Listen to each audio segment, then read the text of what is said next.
Hello everyone, good morning, welcome to my another blog. তো এখন 8:45 মতো বাজে, ঘড়িটা একটু ফাস্ট আছে, 8:45 মতো বাজে। আর এখন থেকে আমি আমার একটা নতুন ভিডিও শুরু করেছি। তো দেখতে থাকো তোমরা ভিডিওটা। আর তোমাদের সাথে সকাল থেকে রাত পর্যন্ত কী হচ্ছে না হচ্ছে, কী প্রোগ্রাম আছে, আজ কিছু কিছু দু একটা প্রোগ্রাম আছে, সবটা তোমার সাথে শেয়ার করবো, দেখতে পাবে তোমরা। তো চলো দেখো। আর এখনও বেটু স্কুল যায়নি, আমার ঘরের এখনও কিছু কাজ হয়নি, জাস্ট উঠেছে, বেটুকে রেডি করেছি, আমার দাদাভাই বেরিয়ে গেছে অফিস, ব্যাস তারপরে কাজ শুরু করবো। তো দেখতে থাকো তোমার ভিডিও। ব্যাগ রেডি হয়ে গেছে, খাচ্ছে এখন।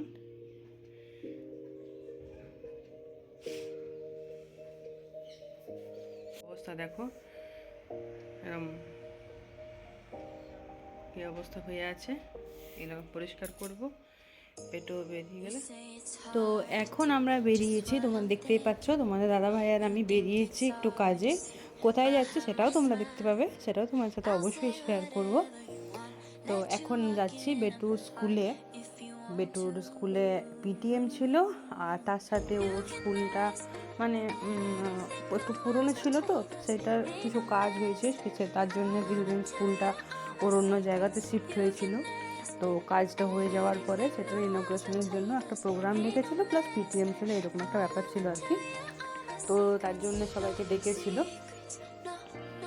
তো সেইখানেই গেছিলাম। পিটিএম হওয়ার পরে একটু কিছু জলখাবারের ব্যবস্থা ছিল, সেই দেখো। আর এখানে মোটামুটি সবাই আমরা ছিলাম, মানে এখানে বেশিরভাগটাই ওই রাজস্থানের যারা সিভিল তাদেরও অনেক আছে।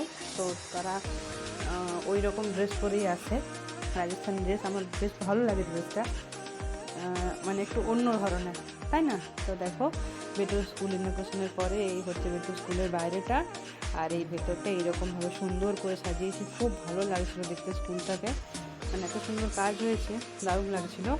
আর এটা হচ্ছে বেটুর স্কুলের লোগো, আচ্ছা স্কুলের লোগো।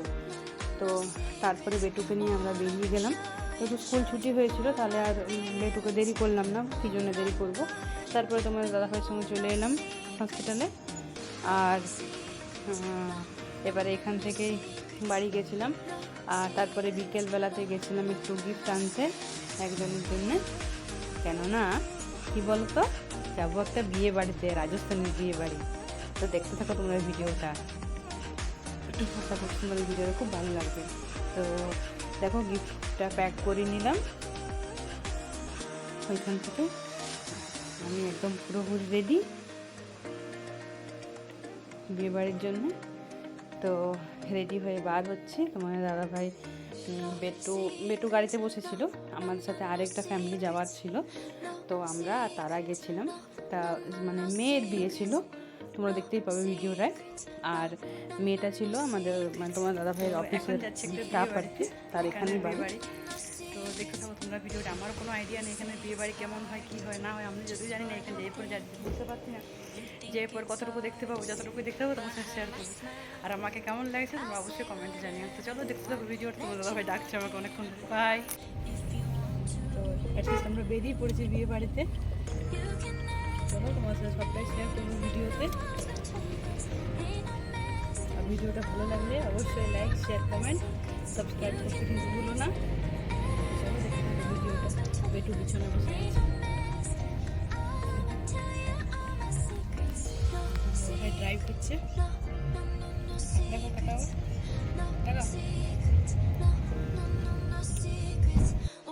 কথা বলতে বলতে দেখো তো পৌঁছে গেলাম বিয়ে বাড়িতে। তো যদিও আমরা অনেকটা দেরিতে পৌঁছেছিলাম, আর বিয়ে বাড়ির এদের কী রিচুয়ালস আমি মোটেও জানি, মানে আমাদের যা বিয়ে বাড়ির রিচুয়ালস আর ওদের বিয়ে বাড়ির রিচুয়ালস সম্পূর্ণ আলাদা। আর এখানে এসে দেখো, একটু বিয়ে বাড়িতে এসছি, একটু পোজ মেরে ফটো না তুললে হয় বলো, ভিডিও না বানালে হয় বলো, ভালো লাগে। তো তার জন্য আমাদের সঙ্গে যারা একটা ফ্যামিলি গেছিলো, তো ওদেরকে একজনকে বললাম যে আমার একটা ভিডিও বানিয়েছে। তো তারপরে বর বউর কাছে চলে এলাম। এই দেখুন মেয়েটা, এই হচ্ছে তোমার দাদাভাইয়ের অফিস কলিগ। তো যাই হোক, যেরকম মানে ফটো সেশন চলে সেই রকম ফটো সেশন চলছিল। ফটো সেশন তো সবার মধ্যেই চলে, তো সবার মধ্যেই ফটো সেশন চলছিল। আর আমরা তখন মানে একটা ভিডিও, একটা ফটো তুলে আর এসে বসেছিলাম, দেখছিলাম। আর ওরা একের পর এক মানে ফটো তুলছিল। এই আর কি।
আর এখানে আমরা মা একটু বসেছিলাম, বরকনে দেখছিলাম। তোমার দাদাভাইও আছে, এই স্যার তোমার দাদাভাইয়ের কলিগ, মানে এরা আর আমরা গেছিলাম বিয়ে বাড়িতে। এটা ওদের বিয়ের মানে আমরা যেরকম ছাদনাতলা বলি, ওদের সেই রকম ছাদনাতলা। ওদের একটু অন্য, মানে আমি তোমাদেরকে বললাম এই যে সবারই একটু আলাদা আলাদা ধরনের নিয়ম আচার অনুষ্ঠান থাকে, তাই না? আমাদের যেরকম এদের হচ্ছে সম্পূর্ণ আলাদা, সম্পূর্ণ মানে অন্য রকমের। তো আমি দেখে তো এদের কিছু বুঝতে পারলাম না। বলল সকালে বিয়ে হয়েছে, আবার রাতে হবে। আমাদের যেরকম রাতে হয়, তারপরে আবার পরের দিন সকালে সিঁদুর দান হয়। ওদের বলল সকালেই বর এসছে, আবার মানে সকালে বিয়ে কিছু হয়েছে কিছুটা, আরও বাকিটা রাত্রিবেলায় হবে। তো আমরা অত দেরি পর্যন্ত যদিও থাকিনি, কেননা খাওয়া দাওয়া করে বেরিয়ে পড়েছিলাম, কেননা তারপরের দিন তোমার দাদাভাইয়ের অফিস হচ্ছিল, বেটুরও স্কুল ছিল, আর অত রাত পর্যন্ত এখানে থাকাও ঠিক না, তার জন্য চলে এসেছিলাম আর কি। তো ওখানে বসেছিলাম, তখন তো আমার দাদাভাই বললো যে চলো এবার খাওয়া দাওয়া করে বেরিয়ে পড়তে হবে, অনেকটাই রাত হয়ে গেছে, তখন প্রায় 11টার মতো বাজে। তো দেখো খাবার নিয়ে নিয়েছি। আর আমাদের দিকের খাবার, মানে বিয়ে বাড়িতে আমাদের দিকে খাবার দাবার যেরকম হয় সাধারণত, আর রাজস্থানের এই মানে খাবার দাবার সম্পূর্ণ আলাদা রকমেরই ছিল। আর এদের খাবারে ঘিটা খুব বেশি ইউজ করে। তো আর এখানে যেহেতু এরা পুরোপুরি ভেজ, তো সেহেতু মানে পুরোটাই ভেজ খাবারের উপরেই ছিল, নন ভেজের কোনো প্রশ্নই নেই। তো আমি তোমাদের সাথে সবটাই মানে বাফেট সিস্টেম ছিল, তো সবটাই যে পরে তোমাদেরকে অল্প অল্প দেখানোর চেষ্টা করলাম। আর আমাদের বিয়ে বাড়ির খাওয়া দাওয়া আর এদের খাওয়া দাওয়া সম্পূর্ণ আলাদা।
তো ফ্রেন্ডস, আমি এখানে তোমাদের সাথে ওদের বিয়ের কিছুটা রিচুয়ালস শেয়ার করলাম। মানে খাওয়া দাওয়া করার পরে দেখলাম ওদের একটা রুমের মধ্যে এই রিচুয়ালসগুলো হচ্ছে। তো আমি ভাবলাম তোমাদের সাথে কেন না একটু শেয়ার করে দিই। যদিও এটা একটা গেস্ট হাউসের ইয়েতে ছিল, তো ওদের ওখানে ইয়েটা হচ্ছিলো, প্রোগ্রামটাও হয়েছিল, আর রুমের মধ্যে দেখলাম ওদের এই রিচুয়ালসগুলো চলছে। তাই আমি ভাবলাম একটু ভিডিও ক্লিপস তো নেওয়াই যায়, তো সেইগুলো নিয়ে তোমার সাথে জাস্ট শেয়ার করলাম। তো এই সব নিয়মগুলো আমাদের দিকে নেই, তো তার জন্য আমি কিছুটা হলেও তুলে রাখতে পেরেছিলাম। সবটা তুলে রাখার মতো মানে সময় ছিল না, কিন্তু আমার পক্ষে যতটা সম্ভব হয়েছে আমি ভিডিওটা তুলে রেখেছিলাম। তো একটু অন্যরকম বিয়ে বাড়িটা আমার বেশ ভালো লাগলো দেখতে। এইরকম তো সাধারণত আমাদের দিকে হয় না, দেখতে পাই না। তো এদের এই দিকের নিয়মগুলো আমার বেশ ভালো লাগছিলো, বেশ এনজয় করছিলাম। আর একটু থাকার ইচ্ছে ছিল, কিন্তু ওই যে বললাম তোমার দাদাভাইয়ের অফিস আছে, তারপরের দিনে বেটু স্কুল আছে, দৈনন্দিন কাজ যা থাকে তাই ছিল। তো অনেকটা রাত হচ্ছিলো, তার জন্য আমিও আর দেরি করলাম না। তো দেখো ওরা রুমের থেকে মানে ওই ভেতরে রুমে যা বিয়ের রিচুয়ালস ছিল সেগুলোকে কমপ্লিট করে পরে আরও মানে যেখানে ছাদনাতলা বলি আমাদের ভাষায়, সেখানে যাচ্ছিলো। তো তারপর আমরা চলে এলাম, আর ওই দিকে যাইনি। তো তোমরা দেখতে থাকো ভিডিওটা, আর ভিডিওটার কেমন লাগলো, তোমরা আগেও যদি কেউ রাজস্থানি বিয়ে দেখেছো সেটা আমাকে অবশ্যই কমেন্টে জানিও। আর এখানে দেখো, এখানে ও কথা বলছিল, ওর সাথে একটু কথা বলে আর বাই করে আমরা চলে এসেছিলাম।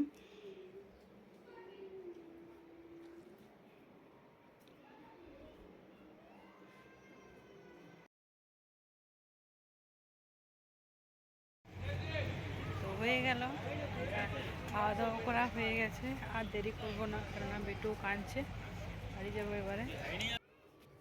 তো এবার বেরিয়ে পড়বো। দেখো তোমার দাদাভাই বাইরে দাঁড়িয়ে আছে, ডাকছিল, আমি ভিডিও করছিলাম, বললো তাড়াতাড়ি এসো। তো ওখান থেকে বেরিয়ে পড়লাম, বেটু তো গাড়িতে বসেছিল। তো ফ্রেন্ডস, দেখতেই পেলে আমরা বিয়ে বাড়িতে একটা গেছিলাম। তো ওখানে নিয়ম আমাদের নিয়ম, মানে এখানে রাজস্থানের নিয়ম আমাদের ওদিকের বিয়ে বাড়ির নিয়ম সম্পূর্ণ আলাদা। সবারই হয়, সবারই সব জাত মানে স্টেটের বিয়ে বাড়ির নিয়ম, সব কিছুর নিয়মে আলাদা রকমের হয়। খাওয়ান দাওয়ান, জীবনযাত্রার ধরন সব কিছু আলাদা হয়। তো সেরকম ওদের বিয়ের ধরনও আলাদা, আমাদের থেকে সম্পূর্ণ আলাদা। তো আমরা বেশিক্ষণ থাকি, সুতরাং আমি খুব একটা বেশি কিছু মানে বুঝতে পারিনি বা তোমার সাথে শেয়ার করতে পারিনি। যেটুকু ছিলাম, যেটুকু পেরেছি তোমার সাথে শেয়ার করেছি। তো কিছুক্ষণ আগেই ফিরেছি, এবারে ফ্রেশ হয়ে গেছি। তোমার দাদাভাই বেটু শুয়ে পড়েছে, আমিও যে এবার শুবো। তো ভাবলাম তোমাদেরকে গুড নাইট জানিয়ে ভিডিওটা শেষ করে দিই। তো ভালো থেকো, সুস্থ থেকো সবাই। আর ভিডিওটা ভালো লাগলে অবশ্যই লাইক, শেয়ার, কমেন্ট আর অবশ্যই সাবস্ক্রাইব করে দিও। তো আজকের মতো এইটুকুই, এখানে ভিডিওটা শেষ করছি। সবাই ভালো থেকো, বাই।